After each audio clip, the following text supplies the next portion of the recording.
Assalamualaikum warahmatullahi wabarakatuh. Baiklah, di sini saya Putri Ayu akan menjelaskan ayat Al-Quran tentang metode bimbingan dan penyuluhan. Ayat Al-Quran tentang metode bimbingan dan penyuluhan.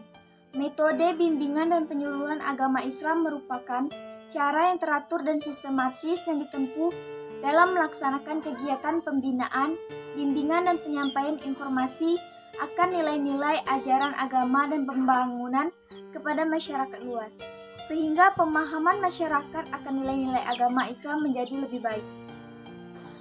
Ayat Al-Quran tentang metode bimbingan penyuluhan yaitu surah Al-Ahzab ayat 21. Bismillahirrahmanirrahim.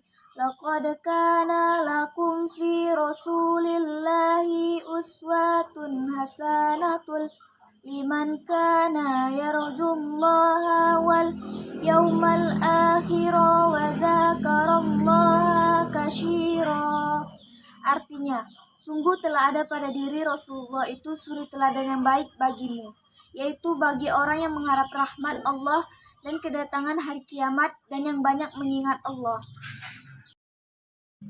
Dan yang kedua yaitu surah Al-Hujurat ayat 12. Bismillahirrahmanirrahim. Ya ayyuhallazina amanu ijtanibu katsiran minadh-dhanni inna ba'dadh-dhanni ismu wa la tajassasu wa la yaghtab ba'dukum ba'dha ayhibbu ahadukum ayyakulu lahma akhihi maitan fakaritumu wattaqullah innallaha tawwabur rahim. Artinya, wahai orang-orang yang beriman, jauhilah banyak dari prasangka. Sesungguhnya sebagian prasangka itu dosa. Dan janganlah kamu mencari-cari kesalahan orang lain. Dan janganlah ada di antara kamu yang menggunjing sebagian yang suka memakan daging saudaranya yang sudah mati. Tentu kamu merasa jijik. Dan bertakwalah kepada Allah. Sungguh Allah Maha Penerima Tobat, Maha Penyayang. Asbabun Nuzul Surah Al-Ahzab ayat 21. Turunnya ayat di atas secara khusus dengan peristiwa Perang Khandaq yang sangat memberatkan kaum muslimin saat itu. Nabi dan para sahabat benar-benar dalam keadaan susah dan lapar. Sampai-sampai para sahabat mengganjal perut dengan batu demi menahan perihnya rasa lapar. Mereka pun berkeluh kesah kepada Nabi. Adapun Nabi, benar-benar beliau adalah suri teladan dalam hal kesabaran ketika itu. Nabi bahkan mengganjal perutnya dengan 2 buah batu, namun justru paling gigih dan sabar. Kesabaran Nabi dan perjuangan beliau tanpa sedikit pun berkeluh kesah dalam kisah Khandaq diabadikan oleh ayat ini sebagai bentuk suri teladan yang sepatutnya diikuti oleh umatnya. Sekali lagi, ini adalah penafsiran yang bersifat khusus dari ayat tersebut jika dititik dari peristiwa yang melatar belakanginya.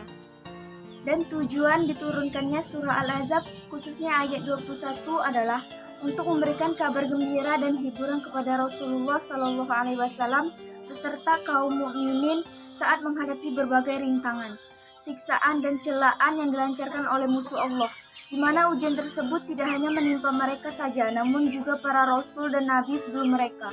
Sebagaimana surah ini juga untuk meneguhkan dan memperkuat dalil akan risalah yang diemban oleh Rasulullah SAW. Surah Al-Ahzab ayat 21.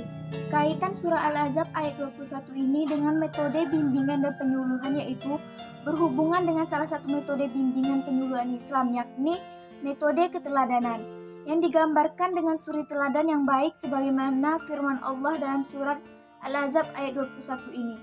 Sungguh telah ada pada diri Rasulullah itu suri teladan yang baik bagimu, yaitu bagi orang yang mengharap rahmat Allah dan kedatangan hari kiamat dan dia banyak mengingat Allah. Keteladanan adalah perilaku yang mencerminkan nilai-nilai luhur yang dapat dicontohi oleh orang lain. Hal ini senada dengan pendapat Muhammad Nasib Ar-Rifa' dalam tafsir Ibnu Katsir menjelaskan bahwa mengapa kamu tidak mengikuti dan meneladani perilaku Rasulullah. Karena itu, Allah Subhanahu wa taala berfirman, yaitu bagi orang yang mengharap rahmat Allah dan hari kiamat, dan dia banyak mengingat Allah. Kitab suci Al-Quranul Karim sebagai ajaran murni bagi umat muslim sedunia yang di dalamnya mengandung petunjuk dan pedoman hidup bagi manusia. Apabila umat Islam menafikannya dan tidak mengamalkannya segala sesuatu yang terkandung di dalamnya, berarti umat manusia, maka dengan sendirinya mereka mengundang datangnya kehancuran dalam kehidupannya. Begitu juga sebaliknya, apabila mereka kepada kitab suci Al-Quran ini dengan sendirinya mereka mengharapkan kebahagiaan hidupnya, lahir dan batin, dikarenakan segala sesuatu yang ditampilkan dalam Al-Quran adalah aspek kebenaran dan ketenangan hidup umat manusia. Al-Quranul Karim sebagai pedoman hidup manusia dapat dijadikan petunjuk dan landasan dasar bagi umat manusia.